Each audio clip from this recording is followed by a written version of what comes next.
સુરતમાં હીરા દલાલના નામે GST number મેળવી મિત્રતાભાઈએ 15.17 કરોડના બોગસ બિલો બનાવ્યા હતા. સુરત ક્રાઇમ બ્રાન્ચમાં 5 સામે ગુનો દાખલ થતા તપાસ ઇકોસેલને સોંપાઈ હતી, જેમાં એક આરોપીની ધરપકડ કરાઈ હતી. ભાવેશ ઉર્ફે મુસો અગાઉ ડેટા આપવાના ગુનામાં સાયબર ક્રાઇમમાં પકડાયો હતો. કતારગામમાં હીરા દલાલે પોતાના નામે જીએસટી નંબર લઈ મિત્રના ભાઈને આપ્યો હતો ને જેમાં તેની જાણ બહાર 15.17 કરોડના બોગસ બિલોના ટ્રાન્ઝેક્શનો થયા હતા. મિત્રે હાથ ઊંચા કરતા હીરા દલાલે ક્રાઇમ બ્રાન્ચમાં ફરિયાદ આપી હતી. આ કેસની તપાસ ઇકોસેલને સોંપવામાં આવી. ઇકોસેલે પોલીસે મનોજ કવાડિયાને ધરપકડ કરી છે. અમારા એક અખિર શેખલિયા કરીને અરજદાર હતો, એણે અરજી આપી હતી. એને ઓનલાઈન વેપાર કરવાના વાને એનો મિત્ર હાર્દિક કરીને હતો, એણે જીએસટી નંબર લેવડાવેલો.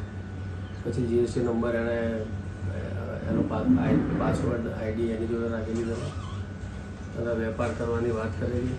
એણે પછી એક બીજો આરોપી છે ભાવેશ ઉર્ફે મુસો, એને આપેલું 20,000 ભાવેશે આપવાની વાત કરેલી. અને ભાવેશે પછી આગળ એ સુનિલ કરીને છે આરોપી નંબર 3, એને આપેલું. આ અરજી તપાસમાં પછી ડિટેલ તપાસ કરતાં જીએસટીની વિગત મેળવેલી સેલની પરચેસની. તો જે વેપારીઓને આ લોકોએ બિલો આપેલા એ વેપારીઓની પૂછપરછ કરતા વેપારીના બિલ મનોજ કરીને આરોપી આપેલા, એ મનોજની અટક કરવામાં આવેલી, તેના રિમાન્ડ મેળવેલા. અને બીજો આરોપી જે છે હાર્દિક, જેણે અરજદાર પાસેથી જીએસટી નંબર લીધેલો, એને બી આજે અટક કરેલો.